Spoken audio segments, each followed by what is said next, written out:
सन 1542 में उमरकोट के दुर्ग में एक शिशु ने जन्म लिया जिसका नाम रखा गया जलालुद्दीन मोहम्मद, जो आगे चलकर अकबर के नाम से जाना गया।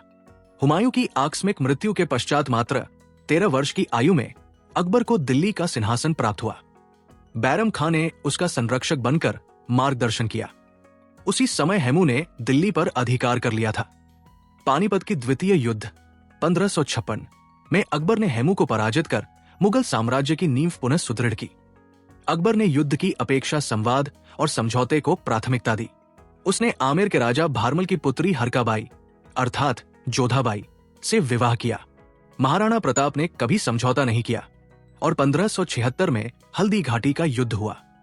अकबर ने राजपूतों के साथ राजनीतिक सहयोग को सुदृढ़ किया। गुजरात 1572, बंगाल 1576, काबुल 1581, कश्मीर 1586, सिंध 1591 और दक्कन 1600 तक साम्राज्य फैल चुका था। फतेहपुर सीकरी में अकबर ने इबादत खाना की स्थापना की।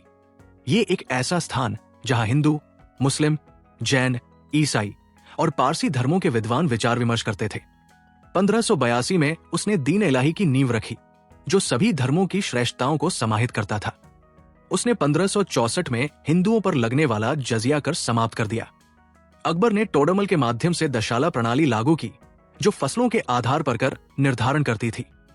उसके नवरत्न बीरबल राजनीतिक और धार्मिक सलाहकार, तानसेन संगीत सम्राट, अबुल फजल अकबरनामा और आईने अकबरी के लेखक, फैजी कवि और विद्वान, राजा मान सिंह सेनापति उसके दरबार की शोभा थे। उसने फारसी को राजभाषा बनाया और संस्कृत व हिंदी साहित्य को भी प्रोत्साहन दिया। अकबर ने अपने पुत्र सलीम जहांगीर को उत्तराधिकारी घोषित किया।